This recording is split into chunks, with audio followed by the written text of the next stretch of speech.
नमस्कार विद्यार्थी मित्रांनो, आज आपण या व्हिडिओमध्ये मराठी ग्रामरचे 25 प्रश्न पाहणार आहोत। जर तुम्हाला हा व्हिडिओ आवडला तर चॅनलला लाईक, शेअर आणि सबस्क्राईब करायला विसरू नका। तर चला व्हिडिओला सुरुवात करूया। पहिला प्रश्न आहे, नामाऐवजी वापरल्या जाणाऱ्या शब्दाला ... म्हणतात। तर नामाऐवजी वापरल्या जाणाऱ्या शब्दाला काय म्हणतात? सर्वनाम असे म्हणतात। आता सर्वनाम म्हणजे काय? तर वाक्यात नामाच्या ऐवजी वापरल्या जाणाऱ्या शब्दास सर्वनाम असे म्हटले जाते। आता हे सर्वनाम वाक्यात कधीच एकटे येत नाही। तर ते कसे येते? तर अगोदर नाम येते आणि त्याच्यानंतर नामाच्या ऐवजी काय येते? सर्वनाम येते। सर्वनाम कसे वाक्यात एकटे येत नाही, तर अगोदर नाम येते वाक्यामध्ये आणि त्याच्यानंतर नामाच्या ऐवजी काय वापरलं जातं? तर सर्वनाम वापरलं जातं। या सर्वनामाला स्वतंत्र विभक्ती, वचन, लिंग नसते। तर का? कारण सर्वनाम नामाच्या ऐवजी वाक्यात आल्यामुळे काय होतं? तर नामाचे जे विभक्ती, वचन आणि लिंग आहे तेच सर्वनामाला येथे लागू होत असते। तर अशा प्रकारे नामाऐवजी वापरल्या जाणाऱ्या शब्दाला काय म्हणतात? सर्वनाम असे म्हणतात। पुढचा प्रश्न, प्रश्न 2, सर्वनामांना ... असे म्हणतात। तर सर्वनामांना प्रतिनाम, ऑप्शन 4 प्रतिनाम असे सर्वनामांना म्हटलं जातं। प्रश्न 3, मराठीत एकूण ... सर्वनामे आहेत। तर मराठीत एकूण 9 सर्वनाम आहेत। ती कोणकोणती चला पाहूया।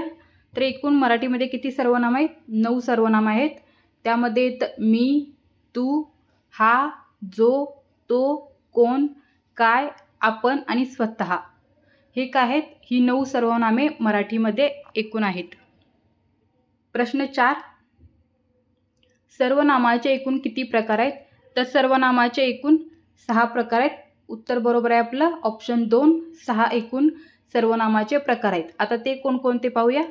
तर पहिला आहे पुरुषवाचक सर्वनाम, दुसरा आहे दर्शक सर्वनाम, तिसरा आहे संबंधी सर्वनाम, चौथा आहे प्रश्नार्थक सर्वनाम, पाचवा आहे अनिश्चित ज्याला सामान्य सर्वनाम असेही म्हटलं जातं, आणि 6वा आहे आत्मवाचक सर्वनाम, त्यालाच स्वतःवाचक सर्वनाम म्हटलं जातं आणि त्यालाच निजवाचक सर्वनाम असेही देखील म्हटलं जातं। तर अशा प्रकारे सर्वनामाचे एकूण मुख्य 6 प्रकार आहेत। प्रश्न 5, तो, हा, जो हे सर्वनाम ... नुसार बदलणारे आहे। तर तो, हा, जो ही जी सर्वनामे आहेत ती कशानुसार बदलतात? तर फक्त लिंगानुसार ही बदलणारी सर्वनामे आहेत। जसं की तोचं स्त्रीलिंग काय येणार? ती, हाचं ही, जोचं जे। अशा प्रकारे हे काय आहेत? तर लिंगानुसार बदलणारी सर्वनामे आहेत। प्रश्न 6, मी, तू, तो, हा, जो हे सर्वनाम ... नुसार बदलणारे आहे। तर उत्तर काय आहे आपलं? ऑप्शन 1 वचन। मी, तू, तो, हा, जो हे सर्वनाम कशानुसार बदलणारे आहेत? तर वचनानुसार बदलणारे आहेत। जसं की मीचं अनेक वचन काय होणार? आम्ही, तूचं अनेक वचन तुम्ही, हाचं अनेक वचन हे, तोचं अनेक वचन ते आणि जोचं अनेक वचन जे। अशा प्रकारे मी, तू, तो, हा, जो ही सर्वनामे कशानुसार बदलतात? तर वचनानुसार बदलतात। प्रश्न 7, मी, आम्ही, आपण, स्वतः हे ... सर्वनामे आहेत। उत्तर आहे ऑप्शन 1 प्रथम पुरुषवाचक। मी, आम्ही, आपण, स्वतः ही काय आहेत? तर प्रथम पुरुषवाचक सर्वनामे आहेत। आता प्रथम पुरुषवाचक सर्वनाम समजून घेताना आपल्याला नेमकं पुरुष म्हणजे काय? तर व्याकरणात बोलणारा, ऐकणारा आणि ज्याच्याविषयी आपण बोलतो त्यांना काय म्हटलं जातं? तर पुरुष असं म्हणतात। आता त्यांच्याबद्दल येणाऱ्या सर्वनामाला काय म्हटलं जातं? पुरुषवाचक सर्वनामे म्हणतात। आणि बोलणारा जो व्यक्ती असतो तो कोण असतो? तो प्रथम पुरुषवाचक सर्वनामामध्ये येतो। तो जो बोलणारा स्वतः तो कशामध्ये येतो? तर प्रथम पुरुषवाचकमध्ये येतो। म्हणजे मी, आम्ही, आपण, स्वतः हे कशासाठी वापरलं आहे? तर प्रथम पुरुषवाचकमध्ये येतं ते, म्हणजे स्वतःसाठी वापरलेली ही सर्वनामे आहेत। प्रश्न 8, तू, तुम्ही, आपण, स्वतः हे ... सर्वनामे आहेत। तर तू, तुम्ही, आपण, स्वतः ही काय आहेत? तर द्वितीयक पुरुषवाचक सर्वनामे आहेत। आता आपण आधीच्या प्रश्नामध्ये पाहिलेलं आहे की पुरुष म्हणजे काय? तर व्याकरणात बोलणारा, ऐकणारा आणि ज्याच्याविषयी बोलले जाते त्यांना काय म्हटलं जातं, पुरुष म्हटलं जातं. आणि त्यांच्याबद्दल येणाऱ्या सर्वनामाला काय म्हटलं जातं, पुरुषवाचक सर्वनामे म्हटलं जातं. आता ही द्वितीय पुरुषवाचक सर्वनाम म्हणजे काय, तर ऐकणारा जो व्यक्ती असतो, बोलणारा हा कोण झाला तर प्रथम पुरुषवाचक, आणि ऐकणारा हा कोण झाला द्वितीय पुरुषवाचक सर्वनामांमध्ये मोडतो. म्हणजे तू, तुम्ही, आपण, स्वतः हे काय आहेत तर द्वितीय पुरुषवाचक. प्रश्न 9, तो, ती, ते, त्या हे डॉट डॉट सर्वनामे आहेत. तर तो, ती, ते, त्या हे काय आहेत, ऑप्शन 3 तृतीय पुरुषवाचक आहे. तर प्रथम पुरुषवाचकमध्ये आपण पाहिलेलं आहे की जो बोलणारा असतो तो कोण येतो, प्रथम पुरुषवाचकमध्ये येतो. जो ऐकणारा असतो तो द्वितीय पुरुषवाचकमध्ये येतो. आणि प्रथम पुरुषवाचक आणि द्वितीय पुरुषवाचक व्यक्ती ज्या तिसऱ्या व्यक्तीविषयी बोलतात त्या तिसऱ्या व्यक्तीसाठी वापरले जाणारे जे सर्वनामे असतात त्यांना काय म्हटलं जातं, तृतीय पुरुषवाचक सर्वनामे म्हटले जातात. ती कोणकोणती आहे तर तो, ती, ते, त्या. म्हणजे इथे काय, तिसऱ्या व्यक्तीचा उल्लेख करण्यासाठी वापरली जाणारी सर्वनामे म्हणजे तृतीय पुरुषवाचक सर्वनामे. प्रश्न 10, स्वतः हा शब्द पुढीलपैकी डॉट डॉट आहे. तर स्वतः हा शब्द येथे काय येणार आहे, ऑप्शन 4 सर्वनामामध्ये येणार आहे हा शब्द. तर सर्व प्रकारच्या नामाच्या ऐवजी वापरला जाणारा जो शब्द असतो त्याला काय म्हटलं जातं, त्याला सर्वनाम असे म्हटलं जातं. आणि सर्वनाम हे वाक्यामध्ये एकटे येत नाही, तर अगोदर नाम येते आणि त्याच्यानंतर काय झालं जातं तर नामाच्या ऐवजी सर्वनामाचा वापर केला जातो. पुढचा प्रश्न 11, संबंधी सर्वनामांना डॉट डॉट असे म्हणतात. तर संबंधी सर्वनामांना अनुसंबंधी सर्वनामे असे देखील म्हटलं जातं. उत्तर आहे ऑप्शन 3 अनुसंबंधी सर्वनामे. तर वाक्यात पुढे येणारा दर्शक सर्वनामांशी संबंध दर्शविणाऱ्या सर्वनामांना संबंधी सर्वनाम म्हणतात. म्हणजे वाक्यात पुढे येणारा दर्शक सर्वनामांशी संबंध दर्शविणाऱ्या सर्वनामांना संबंधी सर्वनाम म्हणतात. त्यापुढे येणाऱ्या दर्शक सर्वनामांना काय म्हटलं जातं, अनुसंबंधी सर्वनामे म्हणतात. आता संबंधी सर्वनामे कोणकोणते आहेत तर जो, जी, जे, ज्या, जी. जो, जी, जे, ज्या, जी आणि तो, ती, ते, त्या, ती ही काय आहेत, संबंधी सर्वनामे आहेत. संबंधी सर्वनामे वाक्यात एकटी वापरता येत नाही. उदाहरणार्थ काय, जो तळे राखी तो पाणी चाकी. जो कोण आहे संबंधी सर्वनाम आहे आणि तो कोण आहे ते दर्शक सर्वनाम आहे. म्हणून संबंधी सर्वनामे वाक्यात कधीही एकटी वापरता येत नाही. प्रश्न 12, हा, ही, हे सर्वनाम डॉट डॉट प्रकारचे आहे. तर हा, ही, हे सर्वनाम कशामध्ये येतं तर आपलं उत्तर आहे ऑप्शन 4 वरीलपैकी नाही. म्हणजे यातील नाही आहे. तर हा, ही, हे काय आहेत तर ही दर्शक सर्वनामे आहेत. म्हणजे वरीलपैकी आपलं उत्तर काहीच येणार नाही. तर आपलं उत्तर काय आहे 4 वरीलपैकी नाही. तर का, कारण ही काय आहेत, हा, ही सर्वनामे दर्शक सर्वनामे आहेत. दर्शक म्हणजे काय तर दाखविणे, म्हणजे जवळची किंवा दूरची वस्तू दाखवण्यासाठी वापरला जाणाऱ्या सर्वनामांना काय म्हटलं जातं, इथे दर्शक सर्वनामे म्हटलं जातं. प्रश्न 13, खालीलपैकी मराठी भाषेचे शिवाजी असे कोणास म्हटले जाते. उत्तर आहे ऑप्शन 3 विष्णुशास्त्री चिपळूणकर यांना काय म्हटलं जातं, मराठी भाषेचे शिवाजी असे म्हटलं जातं. आता आपण 4 ऑप्शन, या 4 जे आपल्याला ऑप्शन दिले आहे त्या 4 ऑप्शनवर देखील आपल्याला प्रश्न विचारला जातो. त्यामुळे आपण प्रत्येकाला काय काय म्हटलं जातं इथे पाहूया. तर दादोबा पांडुरंग तर्खडकर यांना मराठी व्याकरणाचे पाणिनी म्हटलं जातं. कृष्णशास्त्री चिपळूणकर यांना मराठी भाषेचे जॉन्सन्स म्हटले जातं. विष्णुशास्त्री चिपळूणकर यांना मराठी भाषेचे शिवाजी आणि म पा सबनीस यांनी क्ष आणि ज्ञला वर्णमालेत स्थान मिळवून दिलेलं आहे. तर या 4 जे तुम्हाला ऑप्शन दिलेले ते 4वरही तुम्हाला परीक्षांमध्ये हमखास प्रश्न असतो.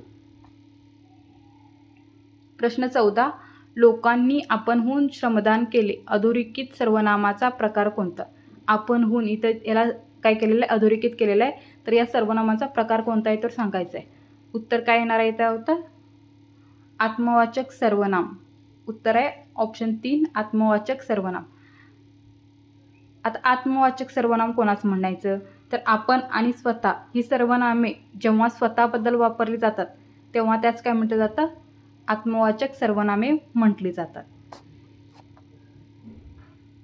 प्रश्न 15, कोणी यावे कोणी जावे अधोरेखित सर्वनामाचा प्रकार कोणता? येथे कोणीला अधोरेखित केलेलं आहे, तर हा सर्वनामाचा कोणता प्रकार आहे ते येथे सांगायचं आहे.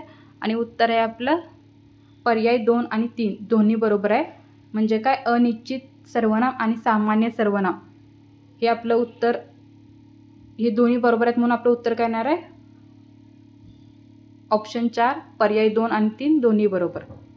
तर जेव्हा कोण आणि काय ही सर्वनामे वाक्यात प्रश्न विचारण्यासाठी न येता ती कोणत्या नामाबद्दल आली आहेत ते निश्चितपणे सांगता येत नाही, तेव्हा त्यांना काय म्हटलं जातं, अनिश्चित सर्वनामे म्हटले जातात.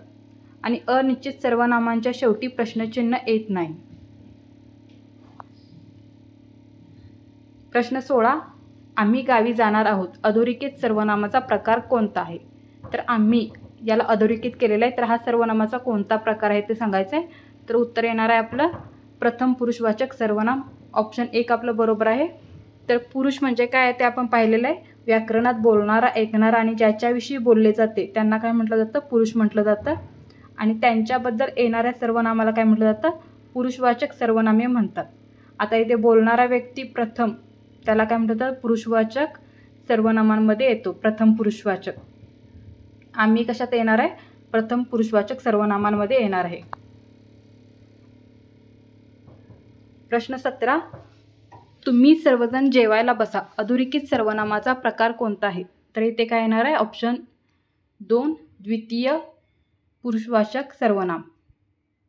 तर द्वितीय पुरुषवाचक सर्वनाम म्हणजे त्यांच्याबद्दल येणाऱ्या सर्वनामाला जे पुरुष काय आहे, तर बोलणारा, ऐकणारा आणि ज्याच्याविषयी बोलले जाते त्यांना पुरुष म्हणतात. त्यांच्याबद्दल येणाऱ्या सर्वनामाला काय म्हटलं जातं, पुरुषवाचक सर्वनामे म्हणतात. आणि ऐकणारा व्यक्ती द्वितीय पुरुषवाचक सर्वनामांमध्ये येतो. म्हणजे बोलणारा प्रथममध्ये, ऐकणारा द्वितीयमध्ये आणि जो ज्याच्याविषयी बोलले जाते तो कशात येतो, तृतीय वाचक सर्वनामांमध्ये येतो. तर इथं उत्तर काय येणार आहे ऑप्शन 2 द्वितीय पुरुषवाचक सर्वनाम.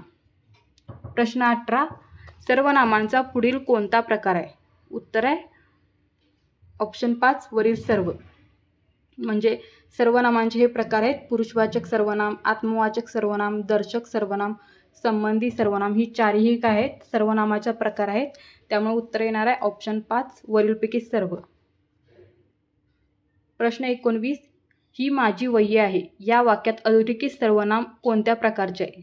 आता इथं हीला अधोरेखित केलेलं आहे, तर हे कोणत्या प्रकारचं सर्वनाम आहे सांगायचं आहे. तर हे आहे ऑप्शन 3 दर्शक सर्वनाम. दर्शक सर्वनामे कोणकोणते? तर तो, ती, ते, त्या, ती. ही त्याचबरोबर हा, ही, हे आणि हे, ह्या, ही काय आहेत, दर्शक सर्वनामे आहेत. तर सर्वसाधारणपणे सर्वनामे नामाच्या ऐवजी येत असतात, परंतु दर्शक सर्वनामे नामाच्या अगोदर येतात आणि नाम काय आहे हे दर्शवितात. जर नामाच्या अगोदर येणारे दर्शक नाम आणि नाम हे काय असतं, दोन्ही एकच असतं. इथं काय आहे, ही माझी वही आहे, ही काय आहे, हे दर्शक सर्वनाम आहे आणि माझी हे काय, तर सर्वनाम आहे. म्हणून दोन्ही हे काय, माझी नाम आहे आणि ही काय आहे, दर्शक सर्वनाम आहे. म्हणजे दोन्ही काय आहे, दोन्हींचा अर्थ काय तो एकच आहे. ही आणि माझी हे एकाच व्यक्तीसाठी वापरलेलं नाम आहे, सर्वनाम आहे. त्यामुळे हे काय येणार आहे, दर्शक सर्वनाम येणार आहे. कारण हे दोन्ही कशासाठी वापरलं आहे, एकाच व्यक्तीसाठी वापरलेलं आहे. प्रश्न 20, जे पेरावे ते उगवते या वाक्यात अधोरेखित सर्वनाम कोणत्या प्रकारचे आहे? म्हणजे जे इथं या शब्दाला अधोरेखित केलेल्या अक्षराला, तर ते कोणत्या प्रकारचे सर्वनाम आहेत सांगायचे. उत्तर आहे ऑप्शन 4 संबंधी सर्वनाम. आता वाक्यात पुढे येणारा दर्शक सर्वनामांशी संबंध दर्शविणाऱ्या सर्वनामांना संबंधी सर्वनाम म्हणतात. त्यापुढे येणाऱ्या दर्शक सर्वनामांना अनुसंबंधी सर्वनाम म्हणतात. म्हणजे संबंधी सर्वनाम आपण पाहिलेले जो, जी, जे, ज्या, जी ही काय आहेत, संबंधी सर्वनाम. त्याचबरोबर तो, ती, ते, त्या, ती हे सुद्धा संबंधी सर्वनाम आहेत. संबंधी सर्वनामे वाक्यात एकटी वापरता येत नाही, त्याच्यासोबत काय येतात, तर दर्शक सर्वनाम देखील येतं. म्हणजे जो तळे राखी तो पाणी झाकी, जो कोण आहे संबंधी सर्वनाम आणि त्याच्यासोबत दर्शक सर्वनाम देखील आलेलं आहे. काय आहे, तर दर्शक सर्वनाम तो पाणी झाकी, यामधील तो जो आहे तो काय आहे, दर्शक सर्वनाम आहे. प्रश्न 21, स्वतः मेल्याशिवाय स्वर्ग दिसत नाही या वाक्यात अधोरेखित सर्वनाम कोणत्या प्रकारचे आहे?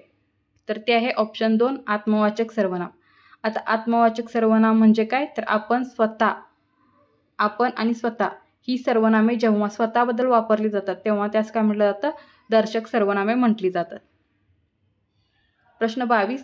तो वाघ बघ अधोरेखित सर्वनामाचा प्रकार कोणता आहे?